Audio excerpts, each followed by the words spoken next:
ನಮಸ್ಕಾರ ಸ್ನೇಹಿತರೆ, ಎಲ್ರಿಗೂ ಶುಭ ಸಂಜೆ. ನಿಮಗೆಲ್ಲ ತಿಳಿದಿರೋ ಹಾಗೆ ಈ ವರ್ಷ ಟೋಟ್ಲು 9. ಸೊ ನಾನು ನಿಮಗೆಲ್ಲ ಮೊದಲೇ ತಿಳಿಸಿದ್ದೆ 9ನೇ ನಂಬರ್ ಈ ವರ್ಷ ಭಾಳ ಸೌಂಡ್ ಮಾಡುತ್ತೆ ಅಂತ. ಅದಕ್ಕೆ ಅನೇಕ ಉದಾಹರಣೆಗಳು ನಾನು ನಿಮ್ಗೆ ಆಗಲೇ ಕೊಟ್ಬಿಟ್ಟಿದ್ದೀನಿ. ಇನ್ನೊಂದು ಮಂಗಳವಾರ ತುಂಬ ಇಂಪಾರ್ಟೆಂಟ್ ದಿನಗಳಿರುತ್ತೆ ಅಂತ ಹೇಳಿದ್ದೆ. ಸೊ ನಮ್ಮದು ಸಿಂಧೂರ್ ಆಪರೇಷನ್ ಸಿಂಧೂರ್ ಕೂಡ ಮಂಗಳವಾರ ನೈಟ್ ಸ್ಟಾರ್ಟ್ ಆಗಿದ್ದು, ಬಟ್ ಅದೇ ಬುಧವಾರ ಬೆಳಗಿನ ಜಾವ ಆಗೋಗಿತ್ತು. ಅಂದರೆ ಮಂಗಳವಾರ ನೈಟಿನಿಂದ ಡಿಪಾರ್ಟ್ ಆಗಿದ್ರು, ಬಟ್ ಅಲ್ಲಿಗೆ ಹೋದಾಗ ಬುಧವಾರ ಬೆಳಗಿನ ಜಾವ ಅದು ಹೊಡೆದಿದ್ದಾಯಿತು. ಸೊ ಅದೊಂದು ಮಂಗಳವಾರ ಒಂದು ಮೇಜರ್ ಘಟನೆ.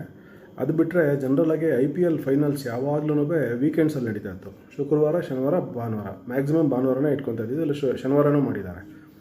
ಆದರೆ ಯಾವತ್ತೂ ಸೋಮವಾರ, ಮಂಗಳವಾರ ಈ ಥರ ಎಲ್ಲ ವೀಕ್ ಡೇಸಲ್ಲಿ ನಡೆದೇ ಇಲ್ಲ ನೋಡಿ. ಈ ಸಲ ಅದು ಮುಂದಕ್ಕೆ ಹೋಗಿ, ಈ ಆಪರೇಷನ್ ಸಿಂಧೂರಿಂದನೇ ಅದು ಮುಂದಕ್ಕೆ ಹೋಗಿ ಎಫೆಕ್ಟ್ ಆಗಿ, ಅದು ಕೂಡ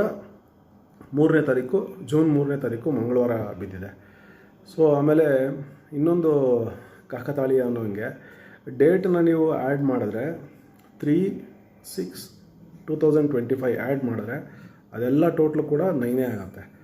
ಸೊ ಈ ವರ್ಷ ನಂಬರ್ 9 ಪ್ರಾಮಿನೆಂಟ್ ಆಗಿರುತ್ತೆ ಅಂದೆ. ಮತ್ತು ಈ ವರ್ಷ 18ನೇ IPL, ಅದು 1/8/9. ಆಮೇಲೆ ಕೊಹ್ಲಿ ಕ್ಯಾಬಿನೆಟಲ್ಲಿ ಅದೊಂದಿಲ್ಲ. ಸೊ ಅದು ಗೆದ್ದರೆ ಅವರು ಜರ್ಸಿ ನಂಬರ್ ಕೂಡ 18. ಸೊ ಈ ಥರ ಅನೇಕ 9ನೇ ನಂಬರ್ಗಳು ಸುಮಾರಿದೆ ನೋಡಿ. ಸಡನ್ನಾಗಿ ಎಲ್ಲೋ ಲೈಮ್ಲೈಟಲ್ಲೇ ಇರಲಿಲ್ಲ ಅವರು, ಶಶಿ ತರೂರ್ ಅವರು. Is Born on 9, date 9. ಸಡನ್ನಾಗಿ ಅವ್ರನ್ನ ಒಂದು ಆಯೋಗ ಮಾಡಿ, ಒಂದು ಡೆಲಿಗೇಷನ್ ಮಾಡಿ, ಅದಕ್ಕೆ ಮುಖ್ಯಸ್ಥನಾಗಿ ಮಾಡಿ ಅಮೇರಿಕಾಗೆ, ಇಂಪಾರ್ಟೆಂಟ್ ಜಾಗಗಳಿಗೆ, ಬ್ರೆಜಿಲ್ಗೆ, ಕೊಲಂಬಿಯಾಗೆ ಎಲ್ಲ ಕಡೆ ಕಳಿಸಿದ್ರು ನೋಡಿ. ಅವ್ರು ಸಡನ್ನಾಗೆ ಪ್ರಾಮಿನೆನ್ಸಿಗೆ ಬಂದರು, ಅವರು ನಂಬರ್ 9. ಸೊ ಈ ಥರ ಹಲವಾರು ಘಟನೆಗಳು ಈ ವರ್ಷ ನಡೀತಾ ಇರುತ್ತೆ. ಅದರಲ್ಲೂ ಪ್ರಮುಖವಾಗಿ ಮಂಗಳವಾರ ಭಾಳ ನ್ಯೂಸಲ್ಲಿರುತ್ತೆ ಅಂತ ಹೇಳಿದ್ದೀನಿ, ಅದೀಗಾಗಲೇ ನಡ್ಕೊಂಬಂದಿದೆ. ಮತ್ತು 9ನೇ ನಂಬರು ಈ ವರ್ಷ ತುಂಬ ಸುದ್ದಿಲಿರುತ್ತೆ ಅನ್ನೋದನ್ನು ಹೇಳಿದ್ದೀನಿ. ಸೊ ಇದಿಷ್ಟು ನಡೀತಾ ಇದೆ. ಸೊ ಹೀಗೆ ಹಲವಾರು ವಿಷಯಗಳು ನಿಮ್ಮ ಮುಂದೆ ತರ್ತಾ ಇರ್ತೀನಿ ಇದರದ್ದು. ಆಮೇಲೆ ನನ್ನ ಸ್ನೇಹಿತರು ಕೇಳಿದ್ದಾರೆ ಯಾರಪ್ಪ ಗೆಲ್ತಾರೆ ಅಂತ. ನೋಡಿ, ಕಲರ್ ರೆಡ್ ಕೂಡ ಈ ವರ್ಷ ಪ್ರಾಮಿನೆಂಟ್ ಆಗಿರುತ್ತೆ ಅಂತ ಹೇಳಿದ್ದೀನಿ. So red team RCB red colour jersey ಹಾಕೊಳ್ಳೋರು ಅವರು ಬಂದಿದ್ದಾರೆ ಫೈನಲ್ಸ್ಗೆ. ಇವಾಗ PBKS ಮುಂಬೈ ಮ್ಯಾಚ್ ನಡೀತಾ ಇದೆ, ನಾನು ರೆಕಾರ್ಡಿಂಗ್ ಮಾಡೋ ಸಮಯದಲ್ಲಿ.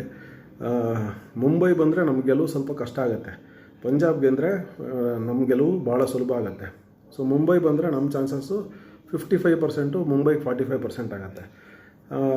ನಂತರ ನಮ್ಮದು ಇವಾಗ ಏನಿದೆ RCBದು ಈ ಜರ್ಸಿ ಕೂಡ ಭಾಳ ಡೇಂಜರಸ್ ಅಂತ ನಾನು ಮೊದಲಿಂದ ಹೇಳ್ತಾ ಇದ್ದೆ. ರೆಡ್ ಆ್ಯಂಡ್ ಬ್ಲ್ಯಾಕ್ ಇತ್ತು ಮೊದಲು. 16, 17, 18 ಭಾಳಷ್ಟು ನಾನು KSCAಗೆಲ್ಲ ಫೋನ್ ಮಾಡಿ ಎಲ್ಲ ಯಾರಿಗೆ ಕಾಂಟ್ಯಾಕ್ಟ್ ಮಾಡೋದು ಗೊತ್ತಿರಲ್ಲ ಹೇಳ್ತಾ ಇದ್ದೆ. ಅದು ರೆಡ್ ಆ್ಯಂಡ್ ಬ್ಲೂ ಮಾಡಿದ್ಮೇಲೆ ತುಂಬ ಚೆನ್ನಾಗಿ ಇಂಪ್ರೂವ್ ಆಗುತ್ತೆ ಅಂತ ಹೇಳಿದ್ದೆ, ಅದಾಗಿದೆ. ಸೊ ನೋಡೋಣ, ಬಹುಶಃ RCB ಗೆಲ್ಬೋದು.